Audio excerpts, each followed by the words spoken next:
iba kasing paglabag sa Diyos, iba rin yung paglaban sa Diyos. Si Satanas po, hindi po siya lumabag sa Diyos. Si Satanas po, nilabanan niya talaga yung Diyos. No? Ulitin ko po, si Satanas, hindi lang siya basta lumabag sa Diyos. Si Satanas, nilabanan niya talaga yung Diyos.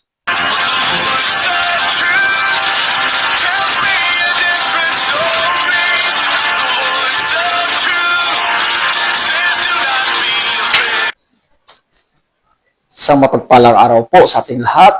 Welcome po sa ating programang The Voice of Truth. Salamat po sa mga napilik at salamat po sa mga nanonood ng ating video. No? Sana po marami po tayong natutunan at nawa po ay gabayan po tayo ng banal na Espiritu Santo upang siyang magabay sa atin na atin po maalaman ang salita ng katotohanan.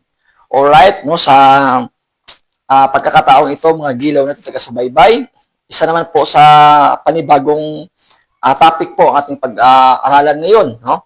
So, ang ating pag-aaralan ngayon ay patungkol po sa original sin at sin of disobedience. No? Or in other terms, tinawag din ito na the sin of transgressions, no? Or disobedience. So, ano po ba yung pagkakaiba ng original sin at sin of transgressions, no? Or sin of disobedience? Kasi marami po nagsasabi na ang sin of disobedience raw at ang original sin, ito raw ay isa lang, no? So, marami pong pagkakaiba, no? Una po, spelling, no? So, magkaiba, disobedience, original, so magkaiba. At pangalawa, yung definition, no? Iba yung original kaysa tinatawag natin ditong disobedience, no? Kasi yung original kasi hindi Xerox, no? Original yun, no? So alamin po natin yan, mga gilaw na taga-subaybay, kung ano ba yung mga pagkakaiba ng ganitong klaseng kasalanan. Kasi sa panahon natin ngayon, kailangan natin bantala, kailangan natin i-inform yung mga kasalanan kasi bihira lang ngayon na nag-preach at nag-preach ngayon ng mga kasalanan, no? So halos lahat ngayon ng mga grupo ng reliyon is puro pag-ibig, no? Puro pagmamahal ng Diyos yung pinipreach, no? So kailangan natin i-preach yung patungkol sa kasalanan, kaya nga yung series of lesson natin mula nung umpisa, no, ay patungkol lahat sa kasalanan, no? So, ano po ba ito yung, unahin po natin ito yung sin of, yung original sin, no? So, ano ba ito yung original sin, no? So, yung original sin, mga gilaw natin taga-subaybay, ito po yung kasalanan na ginawa ni Satanas, no? Wag po kayong magtataka, no, kung bakit si Satanas ay mapupunta sa impyerno. Kasi ito yung kasalanan na kanyang ginawa, no? Ang tawag nito is original sin. Ito talaga yung pinaka-original na sala. Pag sinabi natin original, siya yung una, no? Siya yung original, no? Pinanggalingan, no? Alam naman po natin yung kwento ni Satanas na ayun pa nga sa Isaiah 14, no? Gusto niya kasing pantayan yung Diyos, no? So, gusto niyang pantayan yung Diyos, kaya naisip niya na sasampa siya sa itaas. Kasi yung Diyos kasi nasa highest, nasa highest throne kasi yan, eh. So, gusto niyang sasampa doon sa itaas upang gagawa rin siya ng kanyang sariling trono na pantayan niya yung Diyos. So, atin po yan alamin, mga gilaw natin taga-subaybay, kung ano ba talaga ang pinaka-cost sa puso ni Satanas kung bakit siya nakagawa ng kasalanan. Kasi marami po nagsasabi na ang kasalanan daw ni Satanas, yung pinaka-cost daw, is rebellious, no? So, tandaan po natin, mga gilaw natin taga-subaybay, yung rebellious po, mayroon pong pinanggalingan yan, no?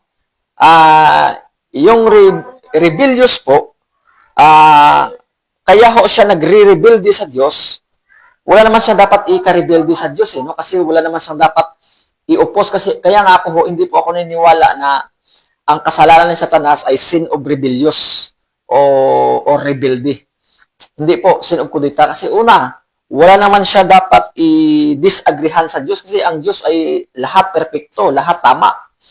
So wala naman siya dapat i-disagree doon. Ano pa bang mai-question ni Satanas ni Lucifer sa Diyos, no? So wala si Lucifer may i-question sa Diyos sa kagandahan ng Diyos at sa kapangyarihan at sa kabanalan ng Diyos, no? So kaya walang cause ng rebellion, walang dahilan kung bakit magrebelde si Satanas. So ano ba talaga yung pinakadahilan? Kung ating ugatin po ang dahilan, gagawa tayo yung gagawa natin ito ng logical, no? Analogical method kung bakit si Satanas nangarap na pantayan yung Diyos, no? Mapansin po natin dyan sa Isaiah chapter 14 na gusto niyang sasampa sa pinaka-taas-taas ang dako kung saan po nandun yung trono ng Diyos. So bakit kaya si Satanas gusto niyang pumunta doon? Una bis po, ako naniniwala na yung pinakasanhi na ginawa yan ni Lucifer dahil doon sa inggit. Yung envy, no? Kasi yung inggit po, ito po yung pinaka sa lahat eh. Ito po yung pinaka-worst sa lahat. Kung bakit si Satanas nainggit doon sa Diyos. No? Ito yung pinaka-cause sa lahat. Kasi yung kanyang ambisyon, nagsimula sa kasi nag-ambisyon na gusto niyang pantayan yung Diyos kasi may tendency na si Satanas o na si Lucifer ay nainggit siya sa Diyos. Kasi si Lucifer kasi isa po ito anghel. No? Ang tawag nga sa kanya is morning star, no? So, anong pagkakaiba ni Jesus Christ at ni Satanas, no? Si Jesus Christ po ay bright and morning star. Si Lucifer po, hindi po siya bright, no? Ang tawag sa kanya is morning star lang, pero walang bright. Si Jesus Christ yung bright and morning star. Pero si Satanas, morning star din yung tawag sa kanya. So, isa po siyang anghel, no? Kasi, si Satanas kasi hindi siya ordinaryong tao kagaya natin. Siya kasi ay isang anghel. So, yung anghel kasi ayon sa Judas 1:23, mayroong mga anghel na nagrebelde din, no?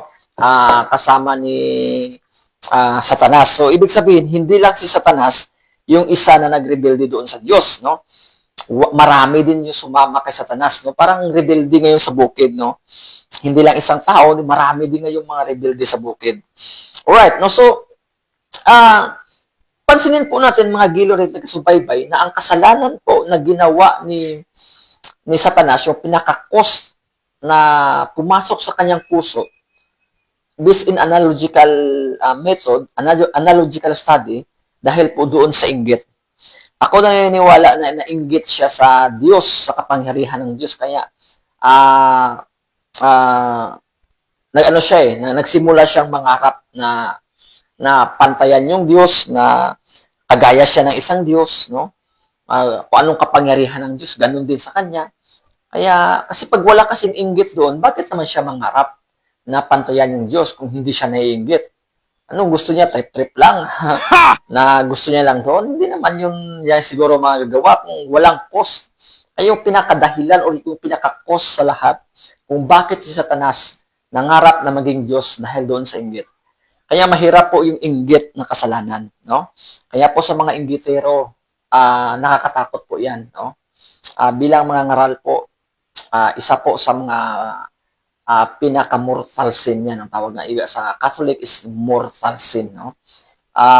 Malaking pong kasalanan yan na gawin ng isang tao. Kahit doon sa ating kapwang tao.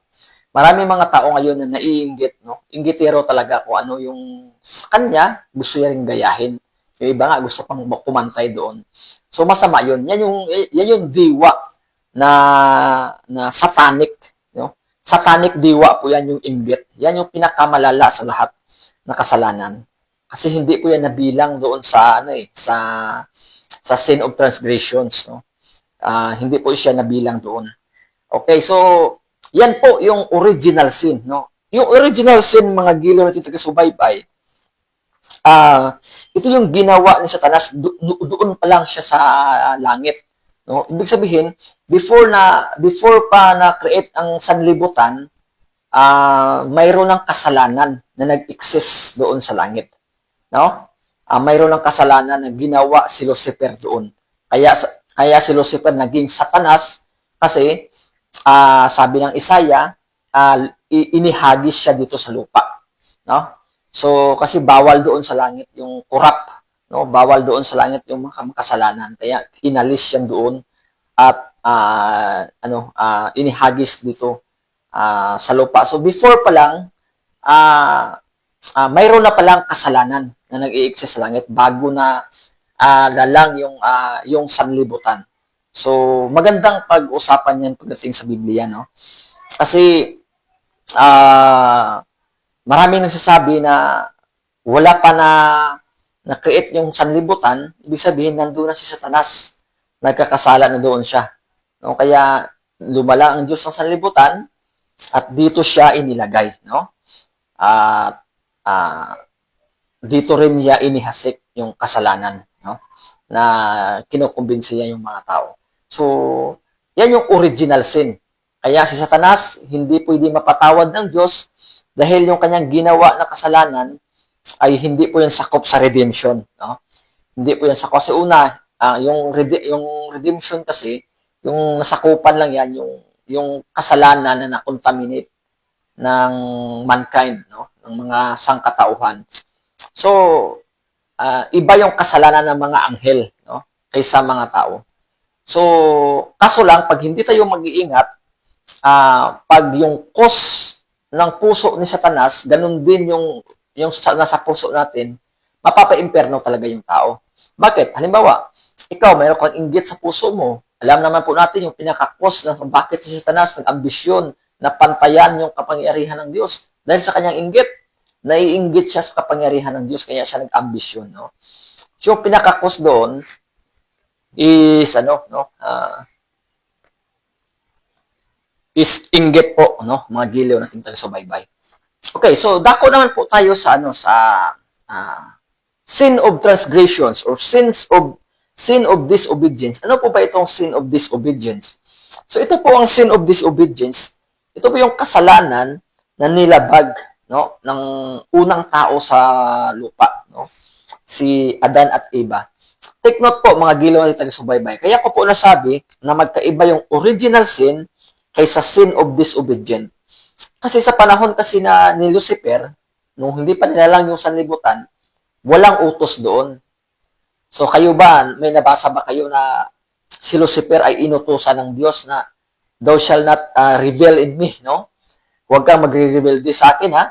No? Thou shall not kudita, no? Wala namang kautusan si Satanas na nangyari, no? Mula nung umpisa. So, mula nung umpisa, wala naman siyang, kumbaga, wala namang inilatag ang Diyos na kautosan sa mga anghel o sa kay Lucifer na huwag kayong mag-re-rebelde sa akin. No? Kaya hindi po yan sakop, yung original sin, iba po yan sa sin of disobedience. Si Satanas po ay hindi po siya nag-disobey. Yung tao po yung nag-disobey. Pero si Satanas po, talagang initiative na yun. Kumbaga, naimbento niya talaga yun, yung kasalanan na yun sa kanyang puso. Kasi, sa doctrine of sin kasi, malalim po kasi yun mga gilaw yung taga-subaybay. Pag-aralan po natin yung doctrine of sin, kailangan tatagan po natin yung isip natin dyan. Kasi pag hindi tayo nakakaintindi, malalim-lalim yan na doktrina. Yung doctrine of sin. Kasi, kung magtanong kayo, saan ba nanggaling yung kasalanan? No? Ang kasalanan po nanggaling po sa puso ni Lucifer. Doon nag-create yung kasalanan. Nagkakaroon siya ng inggit. Kaya gusto niya, nangarap siya, na gusto niyang pumantay sa Diyos. So, wala pong layi. Wala pong kautusan noon na binigay sa kanya. Kaya ang sabi ng Biblia, no?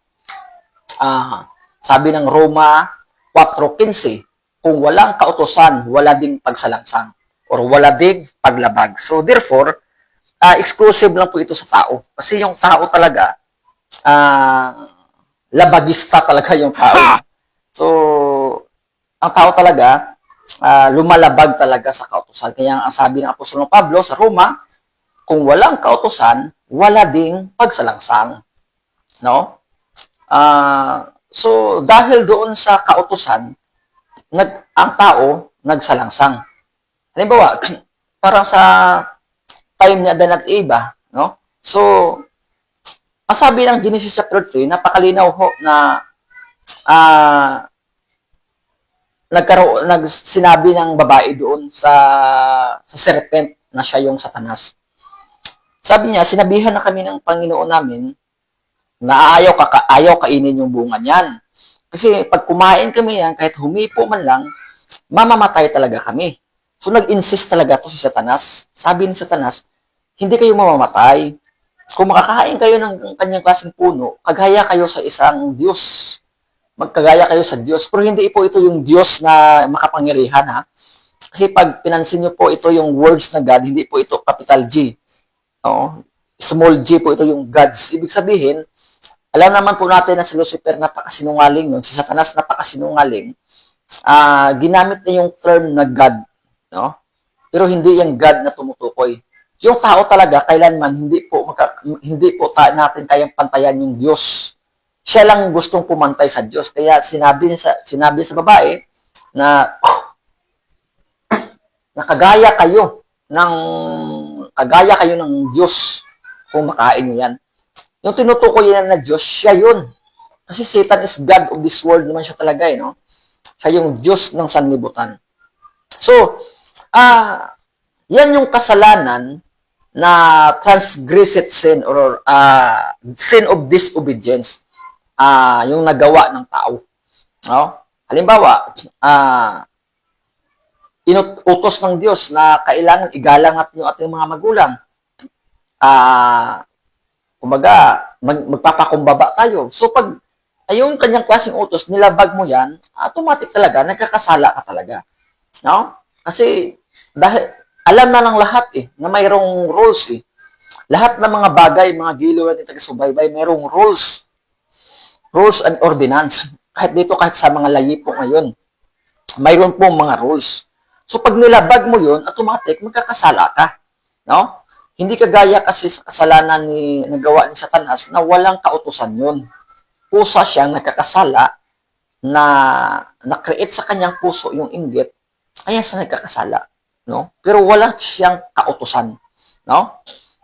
Hindi kagaya sa mga tao na ang tao talaga may kautusan. Kaya ang sabi ng Biblia, kung walang kautusan, wala ding kasalanan, wala ding pagsalangsang. No? So, dahil doon na nagkasala ang tao, kaya nagkasala ang tao dahil nilabag niya yung kautusan. Because sin is a transgression of the law. Yan yung definition ng sin. No? So, sabi pa nga sa Juan din, ang lahat ng mga hindi matuwid ay kasalanan. All things unrighteousness is sin. No? So, kasalanan din yun. No? So, paano po ito hahatulan? Ano bang pagkakaiba ng hatol ni Satanas at yung hatol ng mga tao? Ayon po sa Roma 2:12,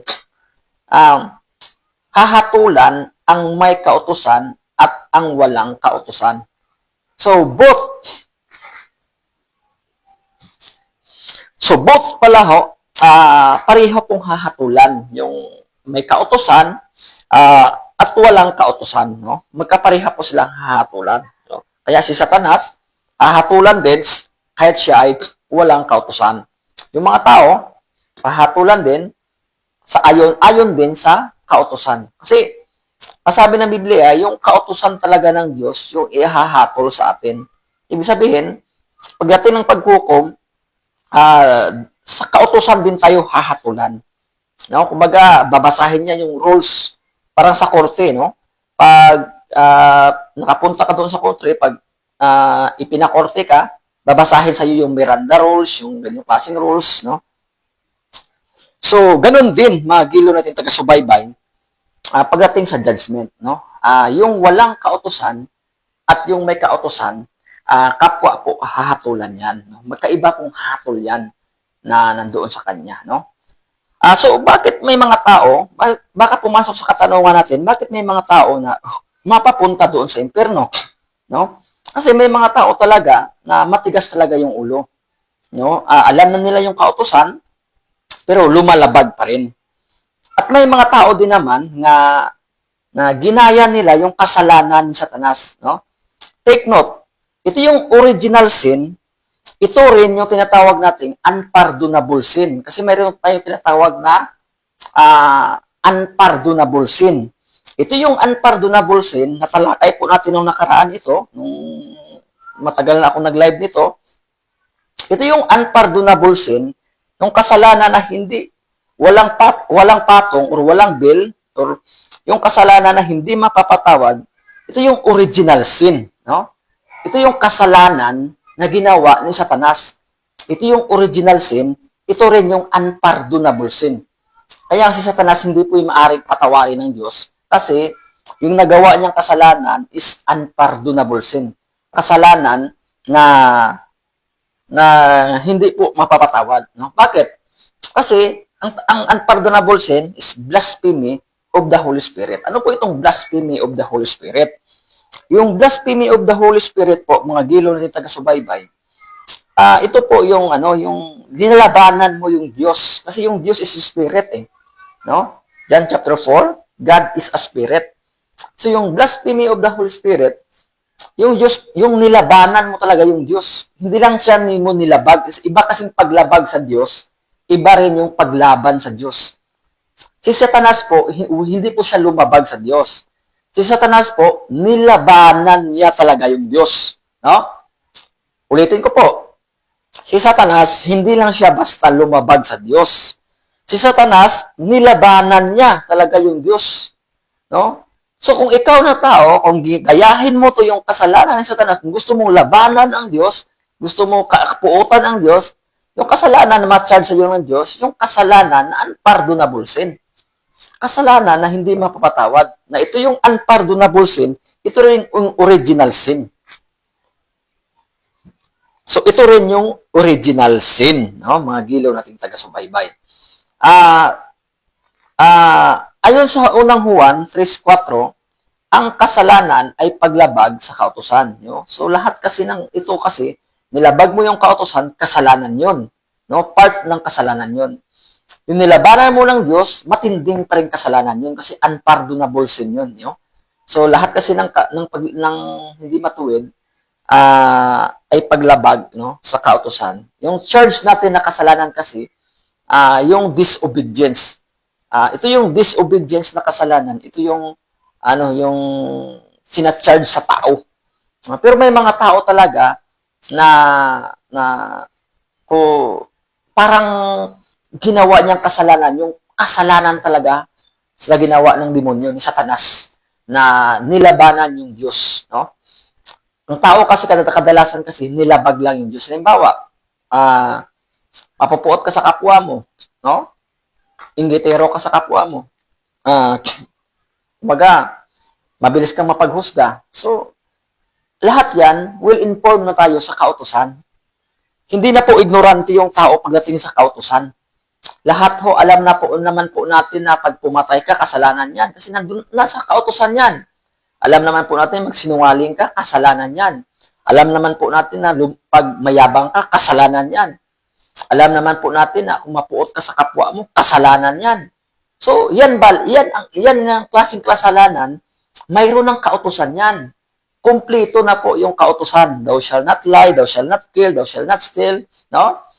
So, nasa kautusan lahat. Kaya ang sabi ng Biblia, kung walang kautusan, wala din pagsalangsang. No? Kaya ho, yung ginawa natin na kasalanan ngayon, nasa kautusan na yan. Nasa already kautusan na yan. No? So, therefore, ayon sa Biblia, hahatulan din tayo base din sa kautusan. Ganun talaga yung ka-fair yung Diyos. Talagang ang Diyos talaga, pag maghatol yan, then yan will burst kasi yan yung Diyos eh. Diyan yan ibabase sa kautusan. Na ito, nagbigay ako ng kautusan, no? Nasundin mo to, bakit nilabag mo? Kasi yung kasalanan ay ang paglabag. So, Yan po ang pagkakaiba ng original sin at sin of disobedience, no? Or sin of transgression, no? So, ulitin ko lang po, ito yung sin of ito yung original sin, ito rin yung unpardonable sin. Ito yung kasalanan na ginawa ni Lucifer, no? Ito yung unpardonable sin at ito rin yung original sin. Kasi ito yung pinakaunang kasalanan na nagawa, na naganap no, sa buong kasaysayan. At ito yung sin of disobedience, ito yung kadalasan na commit ng mga tao na nasusulat na, no? Igalang mo ang Diyos, sambahin mo ang Diyos. So pag hindi mo sinamba yon, masa-charge ka talaga na kasalanan mo yon, na nagdi-disobey ka talaga sa kautusan.